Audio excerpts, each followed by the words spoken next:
Welcome to the Battlefield Walker channel. Sometimes people ask me, what's it like to relic hunt with Genna? Kind of like this. You're all up in my face!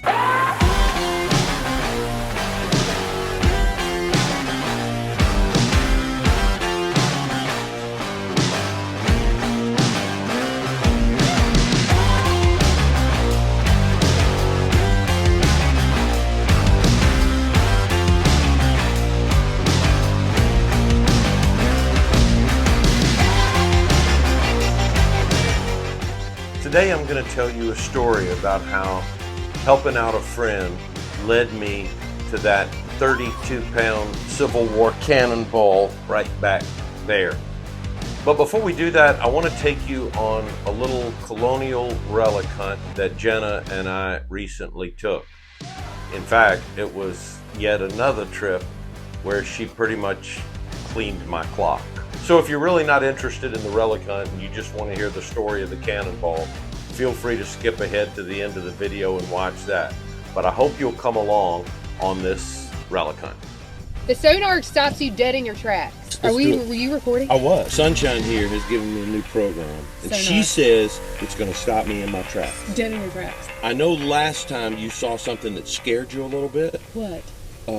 It was you with wet hair. Oh my gosh. You better take that out of the video. I'm not taking it out. We're gonna fight. We are going to fight, but we're going to fight after we find some awesome relics. Yeah.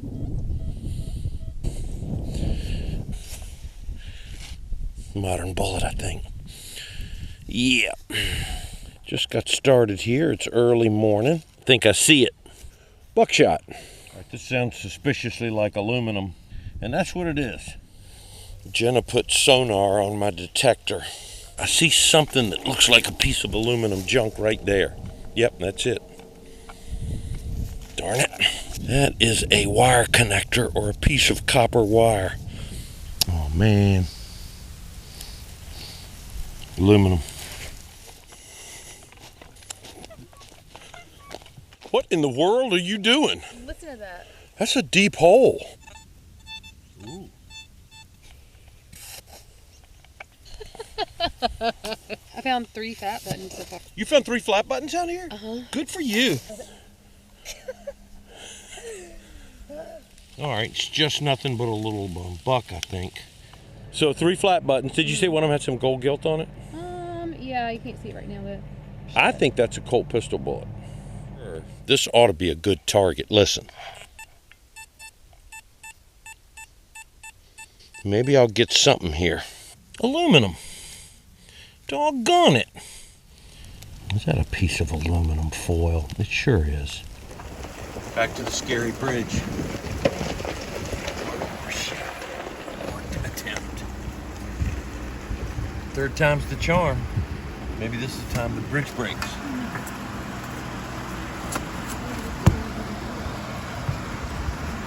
Yeah, they do build them good, don't they? it's scary. Oh no. Don't touch. What are you doing in my cellar hole? Genna's hollering about something.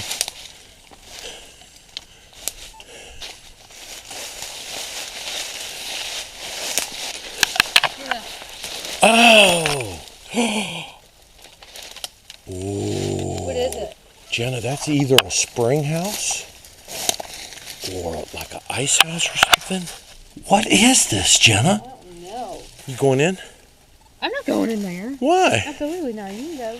Dude. Goodbye, Genna. Goodbye. Oh gosh. If there's a snake in here, it's going to scare the crap out of me. Okay, I don't like it. What in the world? Listen, that feels hollow. I'm getting out of here.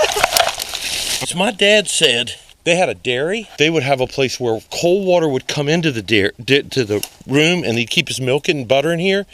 Cold water came in like out of a creek, and then it drained out, so the water never got high enough to submerge the stuff. So it was like a constant fresh water supply in this little house. Here's a flowing spring. Yeah. I believe that's an old spring house. It's perfectly just the way Daddy used to describe it. This is Genna's new apartment. I actually fit in it.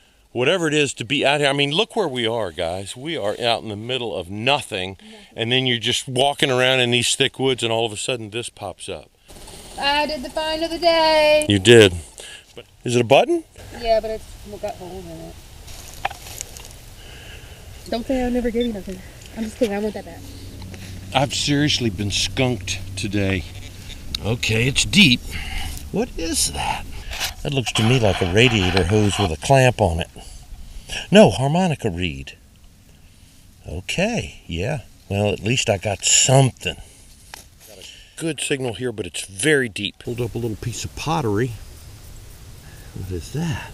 Oyster shell? Pottery followed by oyster shell. There's more oyster shell. Brick. Pottery. Brick. Oyster shell. More brick. All right, whatever it is, I think that's it. All right, there's more oyster shell. That's the top of a ball jar. So what we were seeing before, that round metallic, was just the lid off of a ball jar, I think. Okay, it's a pretty good sounding signal there. What is that? Kind of green. Looks like some kind of decorative. I mean, it's brass and it's... All right, so some kind of, like a candlestick. Got some design in it, and it is brass.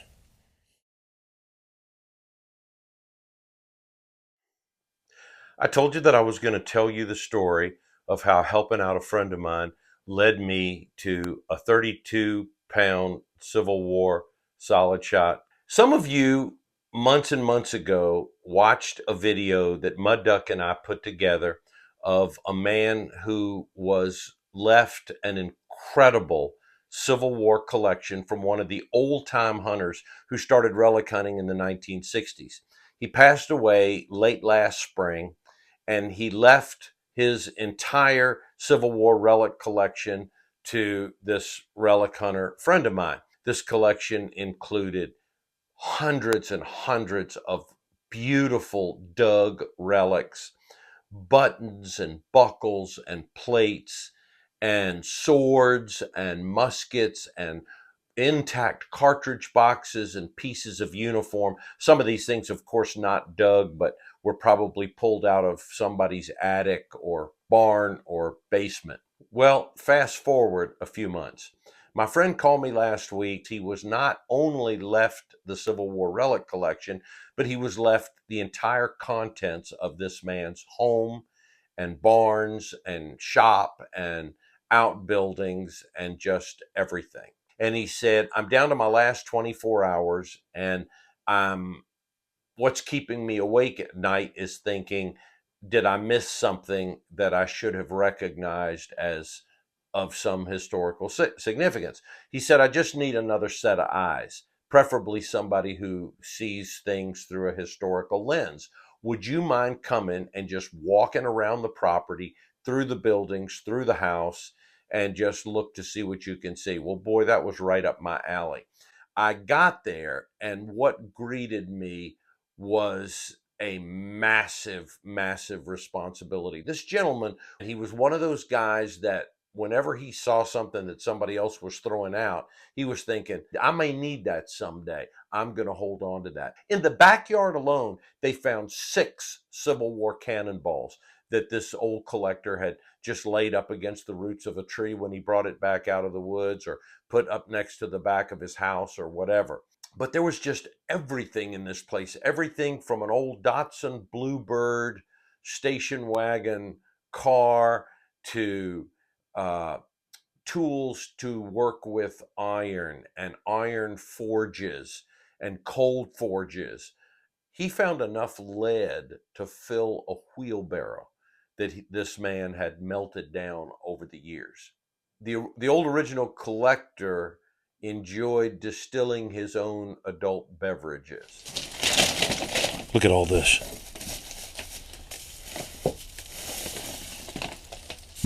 And so we found approximately 45 gallons, everything from peach wine to strawberry wine to blackberry wine. Blackberry, July of '05. To homemade bourbon and to homemade moonshine. But these things right here, They're full of, now I don't know whether that's corn liquor or moonshine, but I know it's labeled a lot. And it was everywhere. He had a little root cellar in the backyard that was full of distilled spirits.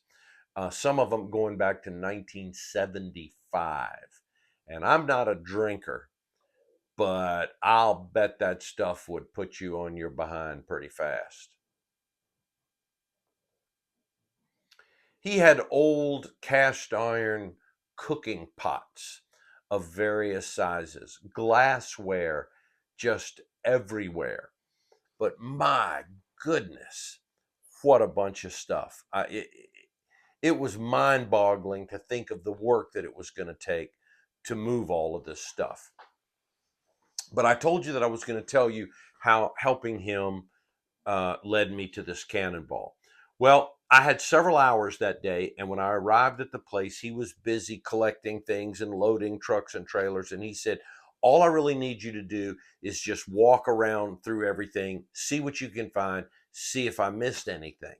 And so I tried my best to do that, but I really didn't find much of anything. So I went to him and I said, I've got to go, but I've looked around. He said, what did you find? And I said, really nothing. I said, there is one thing though. I said, what are you going to do with the 2 cannonballs at the end of the driveway?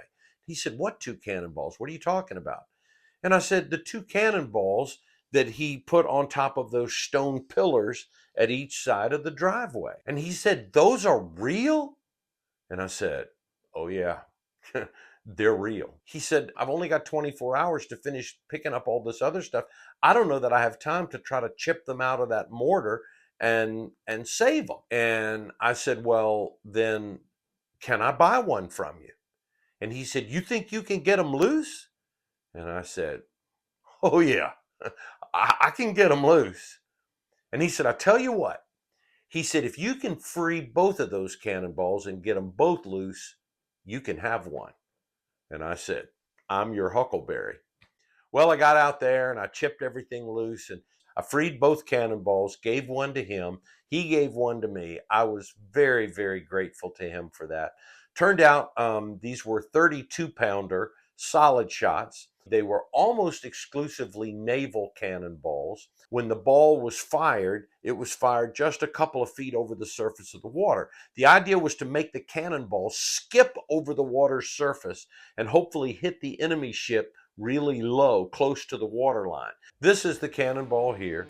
It's a 32-pounder, and I've got it sitting next to a 6-pounder cannonball, just so you'll get an idea of the difference in size. My friend did a very nice thing to offer that to me for free. Now, when we get to the end of this video, I'll have a place for you to click on that old original video from several months ago if you've never seen it before. If you haven't, you really ought to look to see this massive collection of a guy who started relic hunting back in the 1960s. If you like what you've seen, I hope you'll subscribe to the channel. We'd love to have you as a part of the group. And here's a link to that first original video. I'm the Battlefield Walker.